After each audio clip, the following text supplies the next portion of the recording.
What's good with the YouTube? You already know. Big Flacco with the convict's perspective, and I'm gonna smash, dash, slide on through with a little bit of energy. Please hit the like, subscribe, comment, do all those things to help support this channel, and hit that bell notification for future fire content. So, as you guys know, over the last year, I've critiqued a lot of things based upon the fact of what Bozo has said about the North.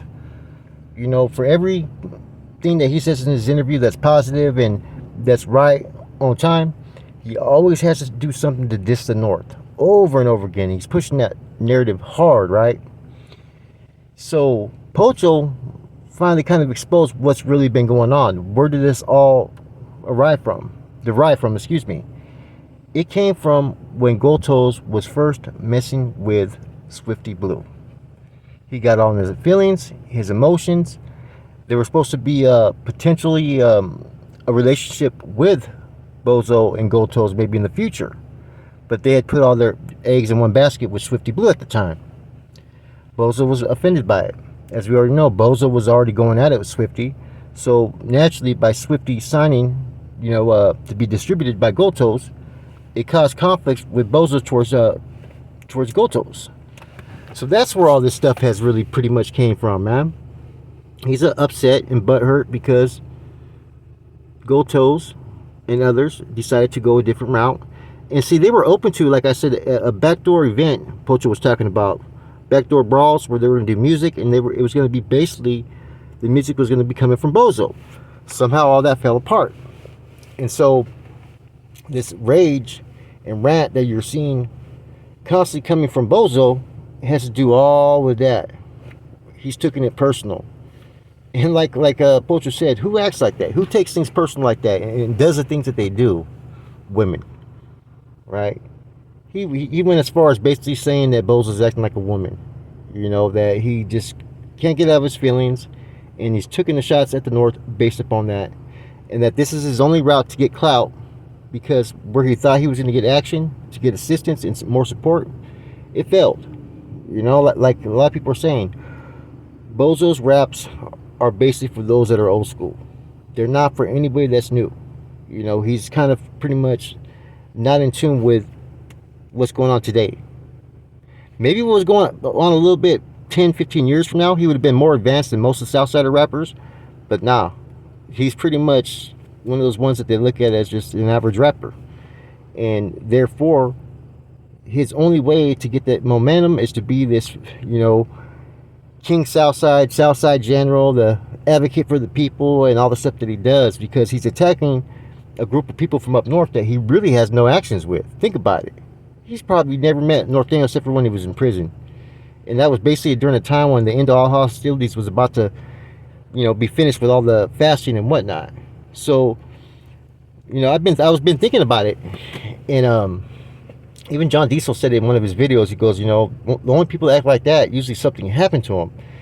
And I was trying to figure out, did something happen to him in YA, or did he even go to YA? Why does he have so much hate? There has to be something there that we don't know about, right? Sure enough, it was this whole incident right there when Swifty signed to be distributed by Gotos. Now it all makes sense, man. I mean, before you tell me that maybe he got fucking jumped or maybe he got stabbed, and there's no record. He doesn't talk about nothing like that,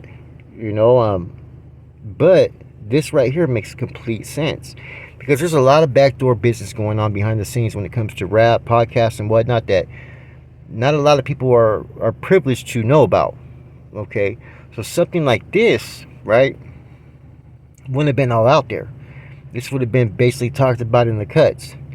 And at that time, like I said, a lot of people weren't really paying attention to what was going on with, like, Bozo's statements. And Gotos doesn't tap into everything that he hears.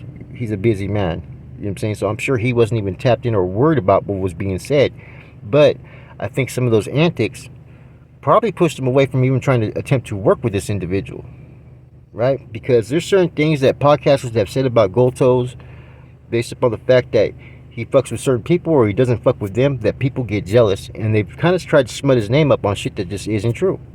Gotos is a businessman, right? Doing what he does, opening doors. He's, what I'm saying?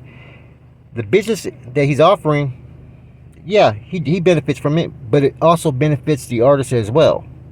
So he's opening that opportunity to get people's music out there into other fucking outlets and distributed places, right? So it's a win-win situation for most artists. So that's why Bozo always talks about doing it independent and just doing it for the South Side and being self-supportive. Well, there's nothing wrong with that, but no one has been able to achieve any type of level of distributing like Goto's. You know, you've had people that, you know, that have been big in the industry that do tours, but they're more selfish. You know, like High Power Records, they only take care of really high power records. You know, Mr. Criminal, you know, he's going through his little issues right now. I mean, not even issues. If he's going Christian and wants to be a pastor, so be it, right? But you know, he only messes with certain people too as well. So only certain people will tap into their music.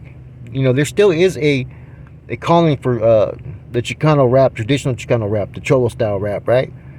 But in the bigger markets, people ain't feeling that. They want this new kind of shit that they're hearing from people. Stuff like, you know, Swifty, bands.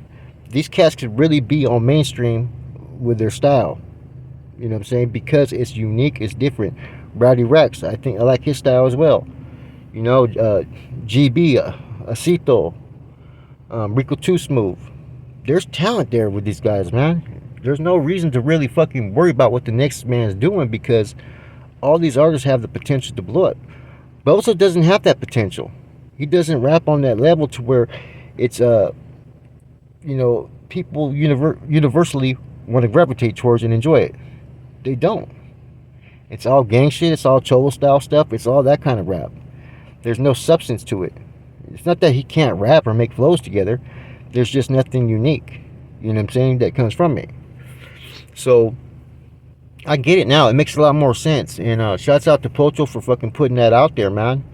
Because it gives us more of a better understanding of basically, you know, like that what do you call it? That beat up stepchild that gets none of the attention. That's what Bozo's acting like, man. That he has to take his whole platform and clout is to attack the North. That's what he's based his fucking views upon. He's based his views upon being a Southsider, Team Blue, and just focusing on that agenda. Not on anybody's individual rap. He's became a Southside rapper. Most of these rappers, they're from the Southside, whatever, but they have their own music, their own style. His music is only purely about Southside, the hood, and gang shit. Which he's been out for 9 years. How active could a motherfucker really be with the gang shit being out for 9 years and not catching a case? Now, I'm not asking anybody to catch a case. I'm just keeping it 100. You know what I'm saying? It was almost like there was a group agenda that came together based upon the fact of people misleading other people. Like the only people that are really pushing the anti-North Day slogan on the rap game are mainly people who haven't even been to the joint before, man. You know, you seen Baldacci was there. You seen Young Dopey. They haven't disrespected the North Day, right? And they haven't been in any videos except for Baldacci, right? Young Dopey says it'd be hard for him to do a song with a North Daniel, but he said if the right situation was right, you know, it could happen. Doesn't mean that he plans on doing one. As well as some of the other more respected artists that are out there that don't go on here and basically fucking gangbang and talk shit. I remember the first interviews I seen of Young Dopey, he was showing respect towards the Northern Raza. You would expect that Bozo doing time would be able to act the same. You would expect Lefty Gunplay doing time, he would be able to act the same. So I think a lot of this is for clout, for attention and whatnot. You know? That's just my personal opinion. Now, Gotos has achieved so much, right? I think in the long run, I think that he is just really on the tip of doing something big, man. And he deserves it. He's one of the hardest working men, Raza, right? Entrepreneurs when it comes to the music industry. He deserves it, man. You know what I'm saying? Much respect to him. You know, and people just need to quit hating on him and accept that this dude's a businessman that's done things that others haven't been able to do, that instead of hating on the dude, maybe you can learn from him. With that said, Flacco from a converse perspective, I'm gone.